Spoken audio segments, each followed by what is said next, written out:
आमच्या संभाजीनगरमध्ये दरवर्षी नवरात्रमध्ये मोठा उत्सव साजरा केला जातो, ज्यामध्ये कर्णपुरा या ठिकाणी जत्रेचे आयोजन केले जाते आणि आम्ही सहपरिवार दरवर्षी या जत्रेत जातो.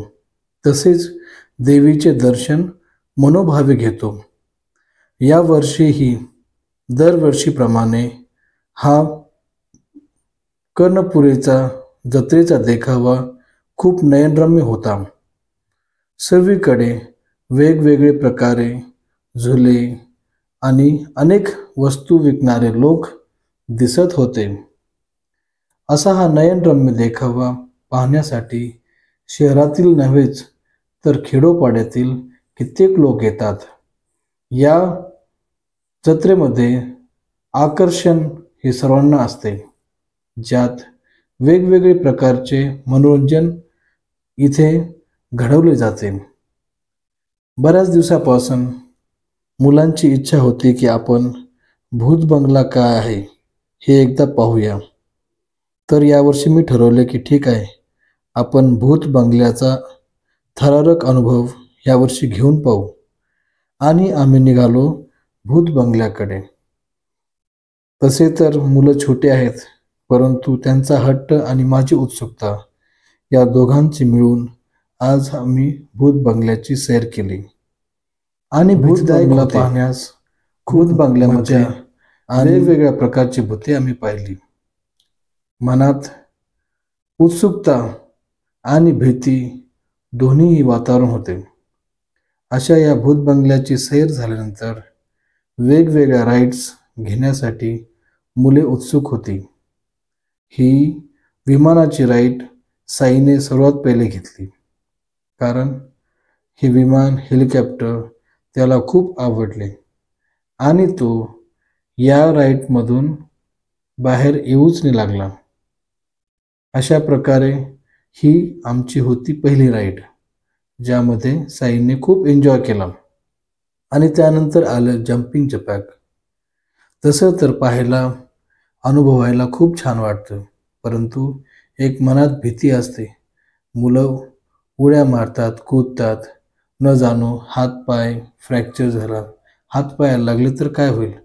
परंतु त्यांचा आनंद आणि आपली भीती दोन्हीही एकसाथ चालू असते. नंतर बारी होती ड्रॅगन राईड. ड्रॅगन राईड मी ऐकले होते की ड्रॅगन राईडमध्ये जो व्यक्ती सगळ्यात उंच जागेवर बसतो तो खूप घाबरतो. आणि काव्याला पण हे माहीत होते, त्यामुळे ती सेंटरला बसायला म्हणत होती. परंतु मला या ड्रॅगन राईडचा थरार घ्यायचा होता. पाहायचं होतं की खरंच किती भीतीदायक आहे. पहिल्या वेळेस जेव्हा ड्रॅगन सुरू झाला तर खूप आनंददायी वाटले, छान वाटले. परंतु जसं ड्रॅगनने आपला रूप विशालकाय दाखवायला सुरुवात केली, तेव्हा मात्र मला समजले की हे ड्रॅगन राईड एवढी आसान नाही आहे. ही आहे पहिली राईड जी एन्जॉय दाखवते, परंतु यानंतरची राईड मी तुम्हाला दाखवू शकत नाही, कारण खूप भयानक असते. यानंतर मुलांची बारी. यांना इथे जंप करायची होती, बागडायचे होते आणि त्यांनी या गोष्टीचा मनसोक्त आनंद घेतला.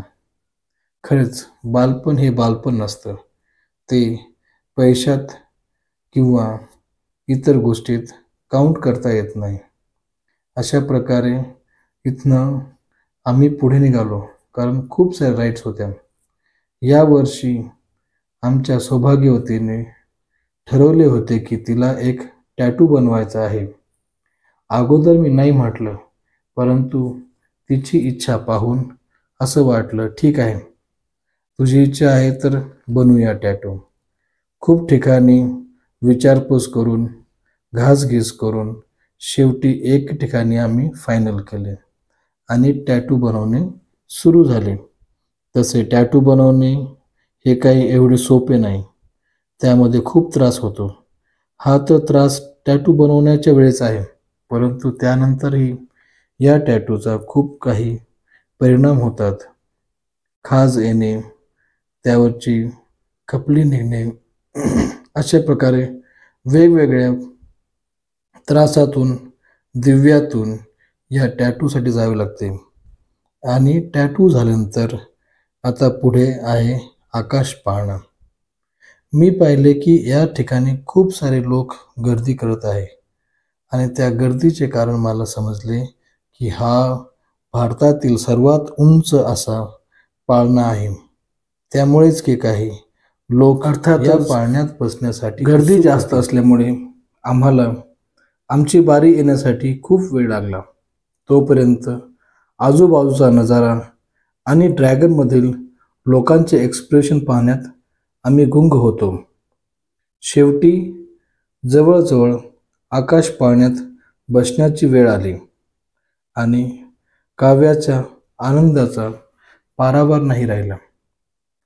आकाश पाळण्यात बसल्यानंतर आम्ही उंच अशा ठिकाणी जाऊन पोहोचलो होतो. या ठिकाणाहून संपूर्ण जत्रेचे नयनरम्य असे दृश्य तसेच शहराचे प्रतिबिंब आम्ही पाहू शकत होतो. या उंच ठिकाणाहून इतर गोष्टी पाहणे मनाला खूप आनंद देणारे होते. यामध्ये खूप सारे ड्रॅगन राईड्स, त्यानंतर खूप सारे छोटे छोटे राईड्स मुलांसाठी अशा वेगवेगळ्या वस्तू या नजाऱ्यात दिसत होत्या. हे एक डोळ्याचे पारणे फेडणारे दृश्य होते. हळूहळू आमचा आकाश पाळणा फिरू लागला आणि त्यासोबतच लोकांची ओरडण्याची, आरडण्याची आणि मजा घेण्याची स्थिती वाढू लागली.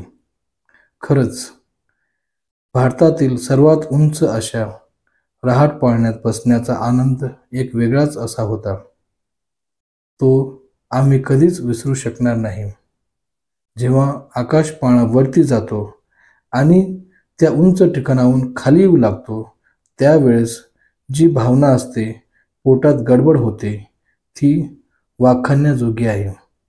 आणि अशा प्रकारे सर्व लोक या मजेदार राईडचा आनंद घेत होती. त्यांच्यासोबत आम्ही पण या मजेदार राईडचा आनंद घेतला. आणि त्यानंतर मात्र आता वेळ आली होती मंदिराकडे जाण्याची, कारण उशीर खूप होत होता. दुसऱ्या दिवशी कामालाही जायचे होते. साई मात्र आपल्या दुनियेत मस्त होता. तो आपल्या वेगळ्याच राईडवरती बसून या जत्रेचा आनंद घेत होता. सर्वकडे चित्रविचित्र अशी रंगीबेरंगी अशी डेकोरेशन पाहायला मिळत होती. आणि विचारू नका, मुलांचा हट्ट, हे घ्यायचे ते घ्यायचे, त्यांचा हट्ट पुरवता आणि त्यांना नादी लावता आम्ही कसे तरी मंदिराकडे जात होतो. कारण इतक्या लांब आल्यानंतर एक वेळेस देवीचे दर्शन दूरवरून का नाही होत, पण घ्यायची इच्छा होती. त्यामुळेच आम्ही आता सर्व राईड्स मागे टाकून, छोटे छोटे स्टॉल्स, मोठे मोठे दुकाने मागे टाकून मंदिराकडे जात होतो. हे एक नवीनच होते या वर्षी. आणि हा आहे लंडनचा ब्रिज. लंडनचा ब्रिज जाण्याचे आम्ही टाळले, कारण वेळ खूप झाली होती आणि आता आम्ही तिथे जाऊ शकत नव्हतो. त्यामुळे आम्ही आलो आहे कर्णपुरा मंदिराच्या द्वारावरती. यानंतर देवीचे दर्शन घेण्यासाठी खूप लंबी रांग होती, तर आम्ही ते टाळले आणि या कोपऱ्यावरती असणाऱ्या गणपती मंदिरात जाऊन दर्शन घेतले. म्हणतात ना की इतक्या लांब आल्यानंतर देवाचे दर्शन जवळून घ्यावे, परंतु वेळेअभावी आम्ही ते ह्या वेळेस टाळले आणि गणपतीच्या मंदिरात दर्शन घेऊन या जत्रेची समाप्ती किंवा आमची जी राईड्स आहेत ती समाप्ती केली. त्यानंतर वापसीचा काळ हा जास्त एक्सायटेड नव्हता, कारण आता वेध लागले होते घरी जाण्याची वेळ खूप झाला होता. मुलं छोटी आहेत, यांना घेऊन जास्त वेळ इथे रमता येणार नाही.